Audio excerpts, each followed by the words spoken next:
cold calling slash cold outreach. In this video, I'm just going to be talking about how cold calling really works and how do you get the best results out of this.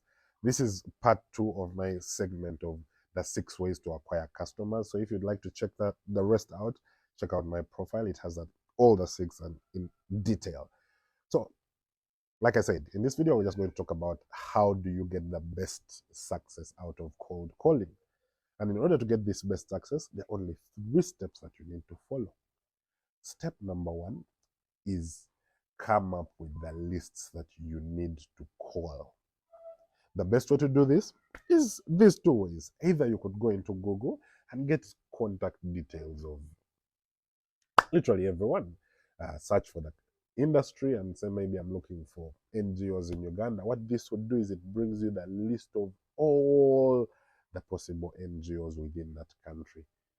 Yes, sometimes it's going to be the office number, and in some scenarios, it's going to be the owner's number. But I mean, it's a free service, so you could as well take both the free and both the company number and this, and use that to get to the right people. That's the free alternative. The second option you could use is something like a database with all these people's contacts.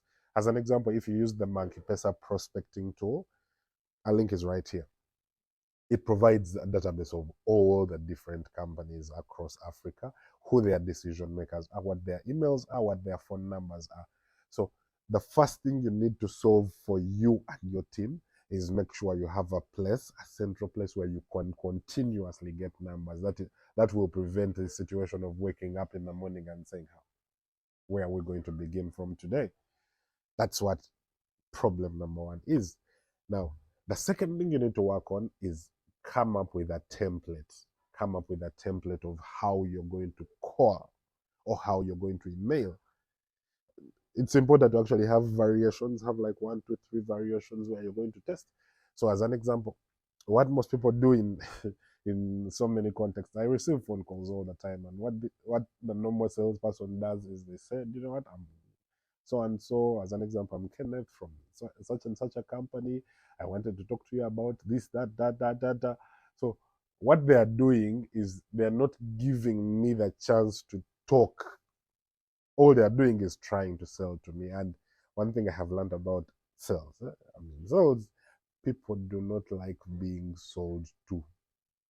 So the more you look like you're a sales rep, the more you feel like the person, yes, they're going to listen to you, but it's going to be the last time they hear from you.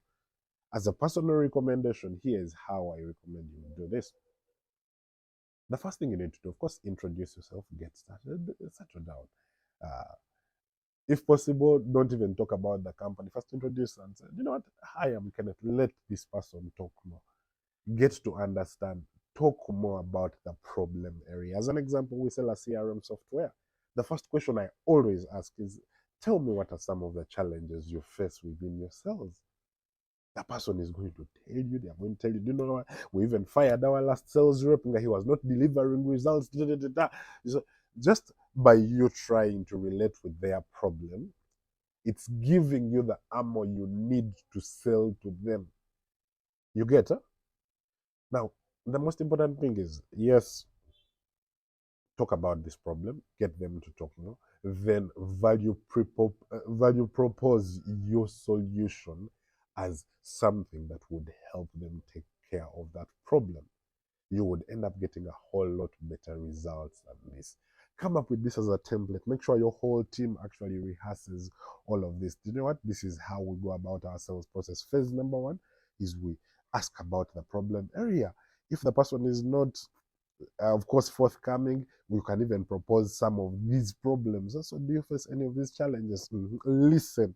Make sure the first phase of the call is listening before you sell. At the end of the day, the results you get will end up being a whole lot better. That's the second thing.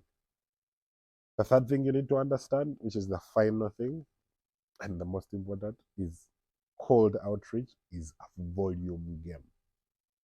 Let me explain the numbers that work. If you're in the world of B2B like we are, you need to be making at least 50 phone calls a day. Truth be told, I know this might be a bit looking too much.